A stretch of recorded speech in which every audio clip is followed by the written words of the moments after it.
फरमाया, अब क्या ऑर्डर की तवक्को है? देखिए, आपके इल्म के अंदर है कि हमारे आज से नहीं 17 तारीख को हमने पहला ख़त लिखा था आईजी साहब को, इस हवाले से कि हमने प्रेस कॉन्फ्रेंस भी की थी और हमने अपने खदशात का जिक्र किया था कि आईओ साहब इस केस के अंदर ऑलरेडी अपनी हतमी राय कायम कर चुके हैं।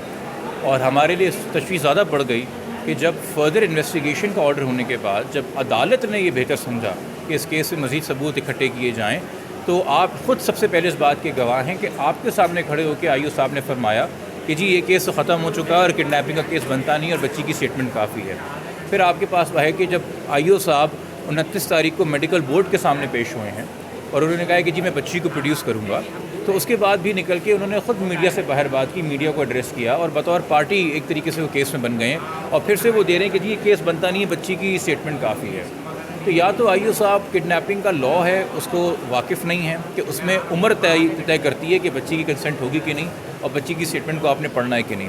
और दूसरी बात है कि अगर वो मामला नहीं है तो फिर आईओ साहब इसमें ख़ुद तरीके से पार्टी बने हुए हैं।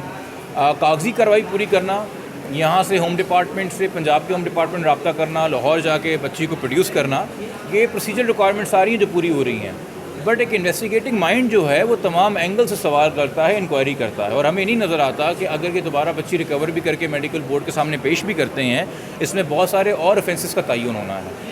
वो इन्होंने नहीं किया, वो इन्होंने कंडक्ट नहीं किया। ये बात भी रिकॉर्ड के ऊपर है कि आज तक आईओ साहब इस बात का जवाब नहीं दे सके कि वो कौन सा मुबैना टैक्सी ड्राइवर है जिसके साथ बच्ची जो है वो कराची से लाहौर सफ़र करती है, उसका गाड़ी का मेक नंबर क्या है। आईओ साहब इस बात का भी जवाब देने से कासिर हैं कि उन्होंने जो लड़की का 167 का बयान लिया है उसमें वो कहती है मैं 17 तारीख को घर से गई हूँ और 18 को शादी हुई है, और जो उन्होंने मुलजिम का बयान लिया है उसमें वो कहता है जी 16 तारीख को घर से गई है, 17 तारीख को शादी हुई है, उस पर भी कंसिस्टेंट नहीं है। मज़ीद ये कि जब मुलजिम उनके सामने जब बयान लिखवा रहा है तो मुलजिम बेल पे नहीं है, तो उसको क्यों आपने इतनी लग्जरी दी कि आपने उसको अरेस्ट करके इंटेरोगेट नहीं किया है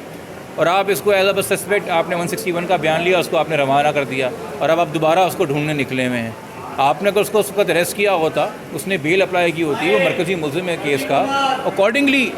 इसमें हमें भी आसानी होती बतौर कंप्लेनेंट। वो आज जो दोबारा से बार बार पंजाब में जा रहे हैं और ढूंढते फिर रहे हैं, तो ये मसाइल उन्होंने खुद ही क्रिएट किए हैं और मेरे ख्याल में अपने लिए नहीं हमारे लिए क्रिएट किए हैं। तो अदालत ने क्या ऑर्डर किया,